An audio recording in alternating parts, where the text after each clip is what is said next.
If you don't, this is Sasnak. Stan. Yeah. So we're out here at his shop. I'm lucky enough to have him nearby. He's an old truck driver, and I can sit around and chit chat with him when we're both at home and talk more stories. Who are you calling old? I'm calling you old. I don't know if you know that or not. Hey, folks. My birthday's coming up in a couple of weeks. My mom, we were at a restaurant the other day. My mom goes, "What do you want for your birthday?" And the first thing that popped in my head was peace and quiet. Just getting old. Yeah. I'm like, yeah. So anyway. So I was talking to him the other day on the phone, and we were discussing getting together and kind of sitting around. I told him, I said, I kind of want to sit around and kind of find out some things from you. Being that you have 34 years of experience in the industry, and I have 8 years of experience in the industry.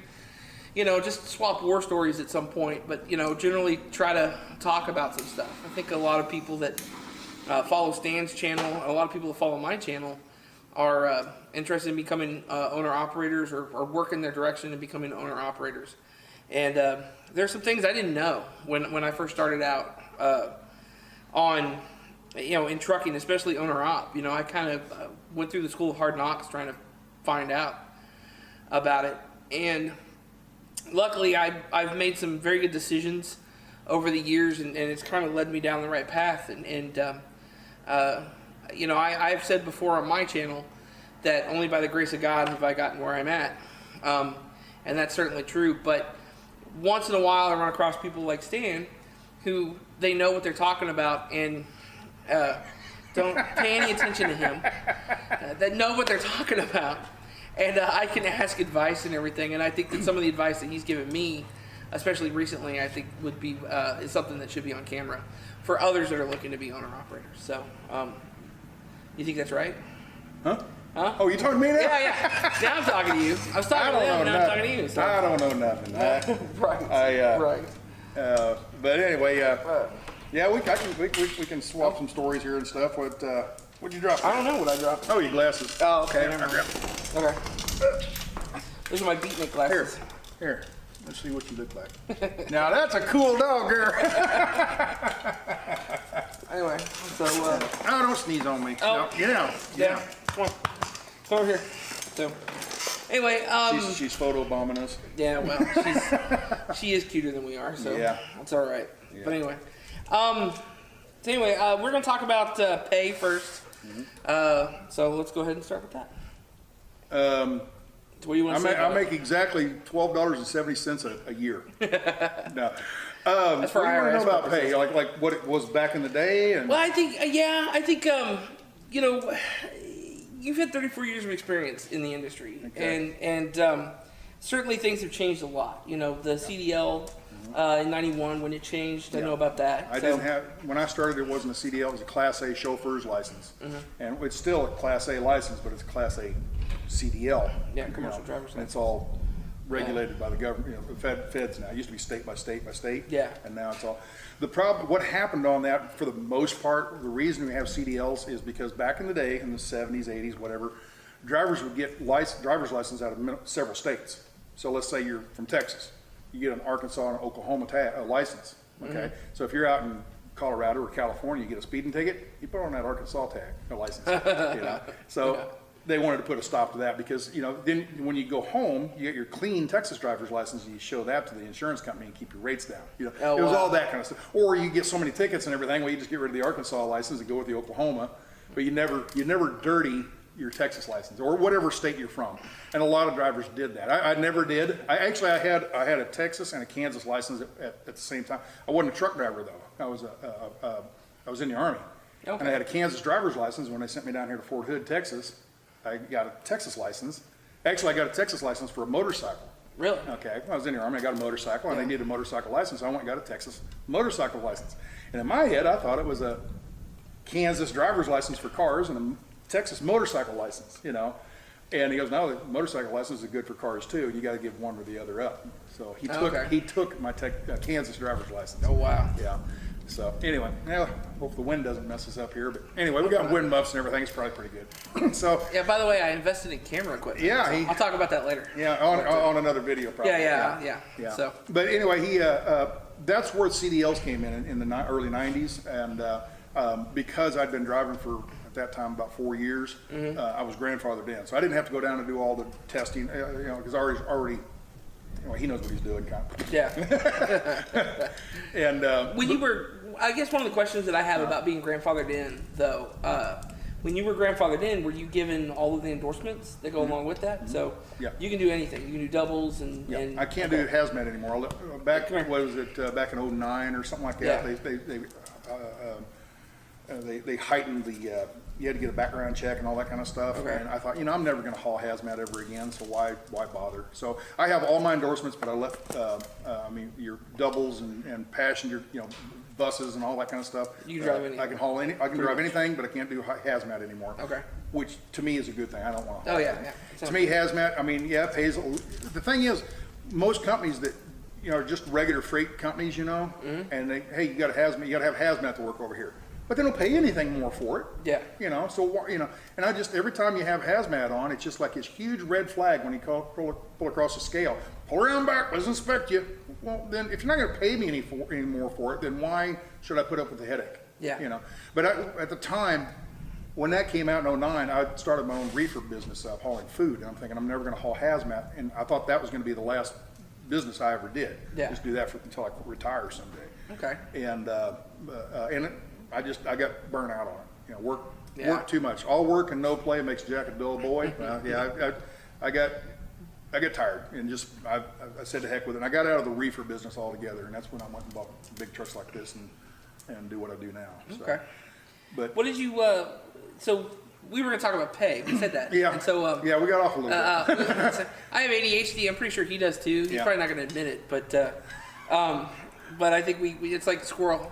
It's on subject, And but anyway, okay. So when you started out first, your first trucking job, how much did you get paid? 15 cents a mile. 15 cents. But it was hub mile, not book mile. Okay. So whatever the difference? Book mile and hub mile. Hub mile. My understanding of hub mile is they pay you for every mile the truck drives. On the odometer. And book mile is at the time they paid you from post office to post office or something like that, or zip code to zip code. Household mover guide. Okay. You're you're all familiar with the moving companies like United or Ally or Mayflower and all those companies. Yeah. When they move your household belongings from point A to point B, they have this big book. It was like a great big encyclopedia, or like a great big yellow pages. It was a real thick book, and it had it was a chart, and it showed all the different towns in the country. And you could go through it. It's all on computer now, but back then it was in a book. It was a household mover's guide, and it said from St. Louis to Phoenix, Arizona is that many miles. Okay. Well, to actually drive there was the crow fly, just straight line distance. Well, no highway is straight like that. So by the time you go around the curves and up over mountains and things like this, by the time you get there, you're 10% more than the book says. Okay. So that's what book miles. Now book miles they had as the crow flies, and they also had practical miles. Okay. But even the practical miles was 7 or 8% less than you actually drove. So you say from point A to point B, they say it's 1,000 miles. You'd have to drive 1,090 to get there. Okay. More likely about 1,100 and something to get there. So you got paid for the 1,000 miles, not for the 1,100 that you actually really drove. On the book miles. On book miles. Now on hub miles, they just go off the odometer.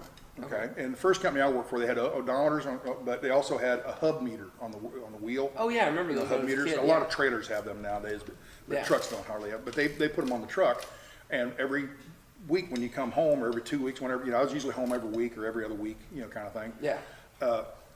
I'd come in, and when you pulled through it was a small company, but they still had this like fuel line. When you pulled in, they'd fuel for you and all that. You'd pull in, stop the truck in front of the fuel line, and there's a guy out there that filled the truck up and everything. He wrote down the mileage and everything. And you're in there turning paperwork and all that kind of stuff in. Stay over here. And that's what you got paid on, is whatever he wrote down on that odometer. Yeah. And I got paid 15 cents a hub mile. And then I got a 1 cent bonus for safety. I didn't mess anything up, no wrecks, or just tearing things up, ripping a tarp or things like that. Safety, okay. Backing over a street sign or something, whatever. Messing something up at a customer, whatever it might be, but that was a safety bonus, and then they also had an appearance bonus. Okay. And the appearance bonus it was about image. That company, they really liked the image. You know, they didn't want, you know, skanky old nasty truck drivers and dirty trucks. So, you know, they would pay to have your truck. You can stop at truck washers and get the truck washed once a week. So you get the truck washed, and then you keep yourself and the inside of the cab. How many of these trucks have you seen where, you know, there's tons and tons of paperwork up on the dash? How does the driver even see out? You know, you open the door and trash falls out. You know, that they didn't want that because it looks bad to the customer. It does. It's about yeah. appearance. Now, a lot of companies don't, you know, do anything about that anymore, but back then that was kind of a thing, you know. So I get basically 17 cents a hub mile. Okay. And I thought I was rich, and you figure that up. And we averaged about 3,000 miles a week. Got a call. About 3,000 miles a week times 0.17, $510, and I thought I was rich. In 87, right? It was 87. Yeah. Yeah, and that wasn't bad money back then. 87. That wasn't bad. That'd be more of equivalent to like $1,000 today. Yeah. You know, something like that. So, but yeah, but then that was hub mile, paid by the mile, hub mile, and then also got like tarping fees and stuff like that. You know, because it was a flatbed. yeah, company. flatbed. But went to my second company. You know, I left that company and went to my second company after about a year and a half. And he said, "We're going to pay you 20." I'm like, "Cool." Yeah. Well, no, 20%.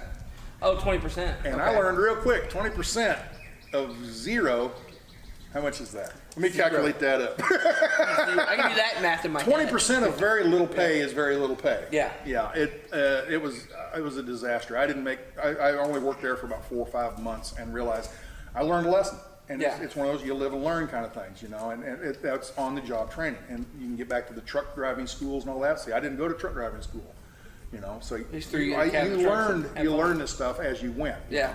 But yeah, I started 15 plus the bonus, 17 cents a mile, and now the drivers nowadays, what's a typical driver make nowadays? You know, I've got a friend that works for Stevens, and I think he's doing the contractor division now. That was his choice, and I think he was doing like 38 cents a mile. Okay. Or something like that on the, you know, over the road. And So getting between 36, close to 3,000, yeah. 2,800 miles, something like Yeah, that. yeah, about 2,800 miles. I Times think. what was it, 30? I'd say 38 cents a mile. 38? Yeah. See, that's 1,064. So, you know. Yeah. So it's like double. So, but what can you That's buy with before that? taxes. But well, mine was before taxes too. Yeah, yeah. But what can you buy with that 1,000 compared to 30 years ago? Yeah. You know, it's about the same. Yeah, You know, it really probably hasn't raised much. You know, it kind of kept even with inflation, if not maybe lost ground. You know, I don't. But I mean, I was working at a warehouse before I started that trucking company. I was working at a warehouse. Actually, I was running route delivery here in Texas. Okay. And I was bringing home maybe $350 a week. So when I went and started making 500, I'm like, ching, I'm in the money now, you know. So, you know, pay with trucking, you know, we were talking about this before we started the cameras up. The pay in trucking, how much does a truck driver make? Well, it depends.